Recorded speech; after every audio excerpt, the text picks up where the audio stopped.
محمد صلی الله علیه وسلم دا امامت دا داسې مرحلې او مرتبې ته ورسوه چې په دې دنیا کې هیڅ څوک پاتې نشي مګر دا چې ټول د محمد صلی الله علیه وسلم د امامت لاندې راشي. خبره ورسېده.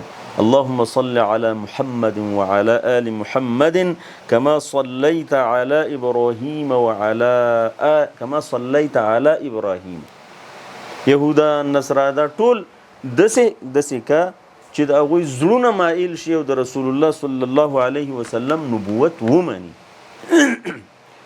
نو ابراهیمی درود دا معنا لري. ابراهیم علیه السلام دویمه معنا دا ده محترمو